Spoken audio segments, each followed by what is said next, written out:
Hello po sa inyo. I hope you are doing well po. So this is the Spirit's messages po for you right now, and this is meant to reach you sa ngayon, no? And this is timeless po. Kaya kung kailan nyo po ito mapanood, ibig sabihin doon nyo kailangan, no, na marinig ang mga mensaheng ito. So we have number 49, Rabbit Spirit. Now is a lucky time. So napakaswerte ninyo. Merong paparating na good luck sa inyo around this time, and maybe in the next few days, ano. And rabbit, no, also signifies abundance and prosperity. Kaya yung swerte ninyo ito, hindi lang ito swerte sa ibang bagay, sa ibang area of life ninyo, but specifically sa inyong kaperahang aspeto. No? So yung finances ninyo will dramatically improve around this time and in the next few days, or baka yung source of income ninyo, saswertehin kayo sa negosyo ninyo siguro, sa trabaho, sa karera ninyo, you know. So along those lines, no, yung po pwedeng saswertehin kayo aside from other areas of life, katulad siguro ng relationships, family, yung mga ganon, or sa iba pang bagay, no, na inyong ginagawa. So good luck po sa inyo. We also have number 33, Horse Spirit. Freedom is yours. Number 33, by the way, is a very powerful number. So this is a master number 33, you know. So I suggest pakitignan po ninyo ang ibig sabihin ng number 33 for more guidance, okay? At mayroong additional insights, additional information, or additional message ito para sa iyo. Kaya i-google po ninyo, no, kung anong ibig sabihin ng master number 33 for more guidance. Freedom is yours. Sa ngayon, finally, you're going to be free.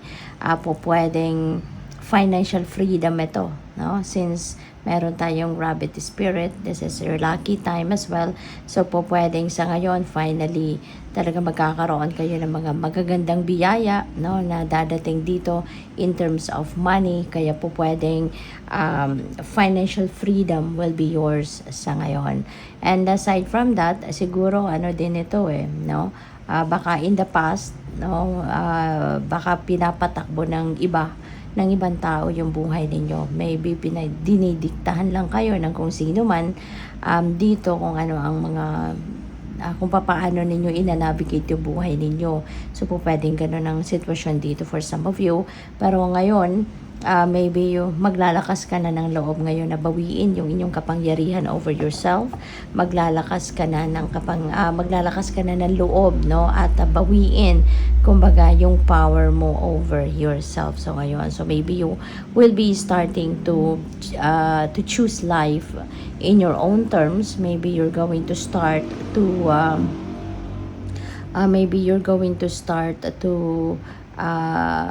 make decisions, no, na according sa kagustuhan mo, or according sa kung ano yung goals mo, kung ano yung talagang heart's desires ninyo, you know. So po pwedeng ganun din ang ganap, and you're going to break away from restrictions, no, na bumabalot, no, sa buhay ninyo. So what else? We also have Badger Spirit, be fearless and bold. Okay? So sa ngayon, talagang mawawala na yung ano ninyo, yung takot, no? Mawawala na yung pagdadalawang isip or pagdadoubt ninyo sa inyong sarili or sa inyong kakayanan, no? And you are going to be fearless and you are going to be bold, as in hindi na kayo magdadalawang isip, hindi na kayo magdududa sa inyong kakayanan, hindi na kayo magdududa sa inyong kapasidad, sa inyong talents, skills, and gifts, no, decision making, or yung inyong disposition sa buhay. So hindi mo na yan pagdududahan, or hindi ka na magdadalawang isip. You are going to move forward with your life na wala ka ng takot, wala ka ng pag-aalinlangan, wala ka ng dadalawang isip. We also have number 4. Number 4 is about stability, no? So po pwede na ang focus or yung major focus ninyo sa ngayon is stability for your stability for your finances, trabaho, career, negosyo, pwede rin na family, relationships, mga ganon din, no? So, major areas of life ngayon, no? Siguro ang pagtutuunan ninyo ng pansin, and you're going to do anything and everything in your power dito to, establish, no, that areas of life. So, tignan natin kung ano pa yung mga messages ninyo for today.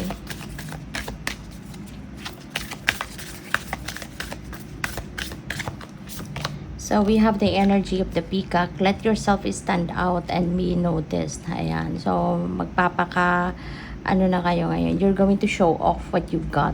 Kumbaga, no? Kung ano yung galing ninyo, mga talents ninyo, mga gifts ninyo,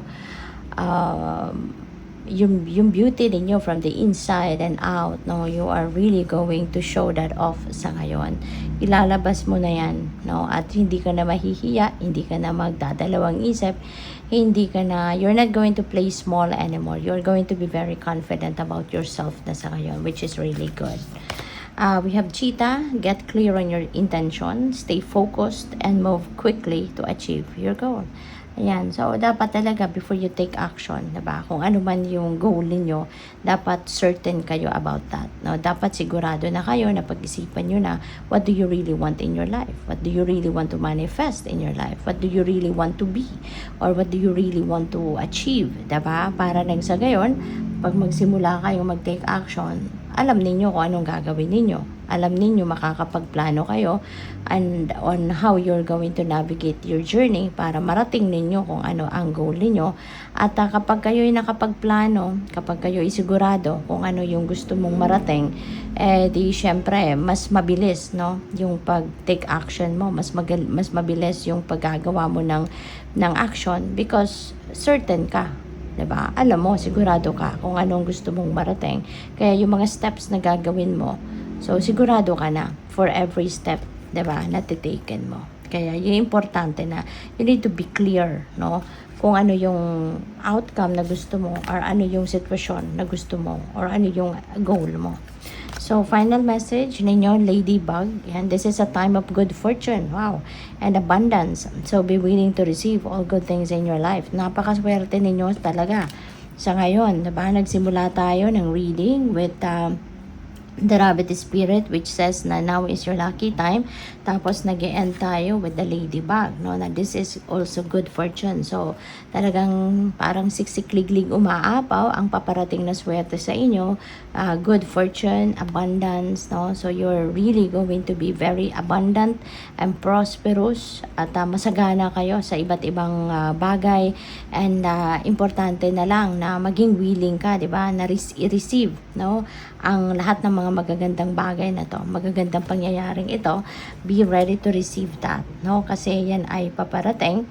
At importante din para hindi masabotage, no, yung swerteng ito, you really need also to align your energies with this fortune energies para na sa gayon, walang maging sagabal or walang maging hindrance, no, sa pagpasok ng swerteng ito. So, good luck sa iyo.